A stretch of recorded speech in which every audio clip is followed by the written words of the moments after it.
नमस्कार.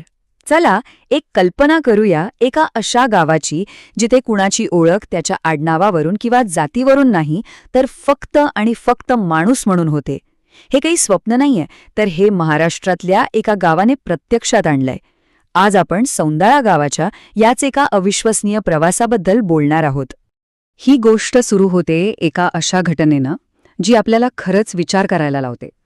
अगदी नुकतंच महाराष्ट्रातल्या एका मंदिरात एका माजी मंत्र्याने दर्शन घेतल्यानंतर ते मंदिर गोमूत्राने शुद्ध करण्यात आलं. विचार करा, स्वातंत्र्याच्या इतक्या वर्षांनंतरही आपल्या समाजात भेदभावाची ही अदृश्य भिंत किती पक्की आहे हे या एका घटनेवरूनच कळतं. मग प्रश्न हाच उभा राहतो की जर आजही असे विचार आपल्या समाजात इतके घट्ट रुजलेले असतील तर बदलाची सुरुवात होणार तरी कशी आणि कुठून होणार? पण याच प्रश्नाचं एक जबरदस्त आणि तितकंच ठोस उत्तर दिलंय महाराष्ट्राच्या अहिल्यानगर जिल्ह्यातल्या एका गावानं. आणि त्या गावाचं नाव आहे सौंदाळा. आता नकाशावर बघितलं तर सौंदाळा हे अवघ्या 2,500 लोकवस्तीचं एक छोटंसं गाव आहे. पण ह्याच लहानशा गावाने एक एवढं मोठं पाऊल उचललंय की त्याची नोंद इतिहासात नक्कीच होईल. आणि या सगळ्या बदलामागे प्रेरणा कुणाची आहे तर गावाचे सरपंच शरद आरगडे यांची.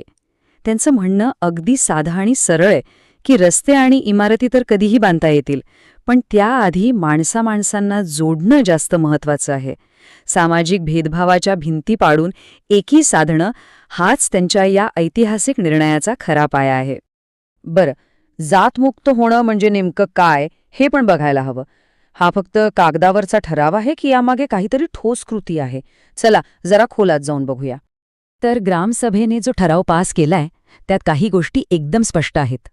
गावात जात, धर्म किंवा पंथावरून कोणताही भेदभाव चालणार नाही. मंदिरं, शाळा, अगदी स्मशानभूमी, सगळी सार्वजनिक ठिकाणं सगळ्यांसाठी खुली असतील. आणि सगळ्यात महत्त्वाचं, आजच्या काळात सोशल मीडियावर द्वेष पसरवल्यास कडक कारवाई केली जाईल. म्हणजे फक्त समानतेच्या गप्पा नाहीत, तर ती प्रत्यक्षात आणण्यासाठी ठोस नियम आहेत. आणि ह्या सगळ्या नियमांच्या मुळाशी आहे एकच विचार, एकच शक्तिशाली घोषणा, माझी जात मानव. हा फक्त एक ठराव नाही, तर गावाच्या प्रत्येक नागरिकाने स्वीकारलेली एक नवीन ओळख आहे, एक नवीन विचार आहे. आणि हो, हा ठराव काही अचानक एका रात्रीत झालेला बदल नाहीये. याची तयारी खूप आधीपासूनच सुरू होती. याआधी सौंदाळा गावानं अनेक पुरोगामी पावलं उचलली आहेत. त्यांनी गावात शिवीबंदी केली, कारण अनेक शिव्यांमध्ये जाती आणि लैंगिक अपमान दडलेला असतो. इतकंच नाही तर त्यांनी एका विधवेचा पुनर्विवाह घडवून आणला आणि आंतरजातीय विवाहांनाही उघडपणे पाठिंबा दिला आहे. सौंदाळेने उचललेलं हे पाऊल जरी आजचं असलं तरी त्याची मुळं आपल्या इतिहासातल्या एका मोठ्या सामाजिक क्रांतीत सापडतात आणि ती खूप खोलवर रुजलेली आहेत. आणि ही गोष्ट ते स्वतः अभिमानाने सांगतात. त्यांच्या ठरावातच ह्या सगळ्या महापुरुषांचा उल्लेख आहे, ज्यांनी जातीला एक शोषक व्यवस्था म्हणून पाहिलं, ज्यांनी सर्वांसाठी शिक्षणाची दारं उघडली, ज्यांनी समानतेसाठी लढा दिला. त्या महात्मा फुले, सावित्रीबाई फुले, शाहू महाराज, डॉक्टर बाबासाहेब आंबेडकर आणि महात्मा गांधीजींच्या विचारांचा वारसाच आम्ही पुढे नेतोय, असं हे गावकरी मानतात. इथे डॉक्टर आंबेडकरांची जातीचे उच्चाटन ही संकल्पना समजून घेणं खूप महत्वाचं आहे. त्यांचं म्हणणं काय होतं की जोपर्यंत जात अस्तित्वात आहे तोपर्यंत खरी समता येणंच शक्य नाही. वरवरची मलमपट्टी करून चालणार नाही, तर ही व्यवस्था मुळापासून नष्ट करावी लागेल. सौंदाळा गावाचा ठराव म्हणजे याच विचाराचे एक जिवंत उदाहरण आहे. तर मग सौंदाळ्याचा हा निर्णय फक्त त्या गावापुरताच राहणार आहे का, की हा संपूर्ण देशासाठी एक आदर्श, एक ब्लूप्रिंट बनू शकतो? याचं उत्तर आहे हो, नक्कीच बनू शकतो.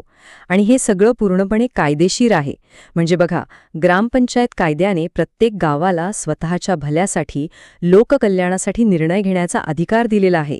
खरं तर सौंदाळाचा हा ठराव दुसरं तिसरं काही नसून आपल्या संविधानाच्या हृदयात असलेल्या समानता आणि बंधुत्वाच्या मूल्यांना प्रत्यक्ष जगण्याचा एक प्रयत्न आहे. आणि ह्या निर्णयाला देशभरातून जो प्रतिसाद मिळालाय तो तर खरंच थक्क करणार आहे. सरपंच शरद आरगडे सांगतात की त्यांना देशभरातून शेकडो फोन आले, पण त्यातली एकही प्रतिक्रिया नकारात्मक नव्हती. यावरूनच लक्षात येतं की बदलाची ही भूक, ही तळमळ समाजात किती खोलवर आहे. आजकाल जगभरात एक चर्चा सुरू आहे की कुठल्याही देशाची प्रगती फक्त पैशांवरून म्हणजे जीडीपीच्या आकड्यांवरून मोजायची, की तिथले लोक किती आनंदी आहेत, त्यांना किती स्वातंत्र्य आणि समान संधी मिळते यावरून मोजायची? सौंदाळा गावाने दाखवून दिला आहे की प्रगतीचा खरा अर्थ पैशात नाही, तर तो माणुसकीत आहे. सौंदाळा गावाने एक रस्ता दाखवला आहे, एक नकाशा तयार केलाय. आता प्रश्न हा आहे की या मार्गावर पुढे कोण कोण चालणार? त्यांचा हा आदर्श फक्त एक कौतुकाचा विषय राहणार, की इतर गावं आणि शहरं सुद्धा हाच मार्ग स्वीकारतील? ही एका मोठ्या सामाजिक क्रांतीची नांदी ठरेल का? हा विचार प्रत्येकाने करायला हवा.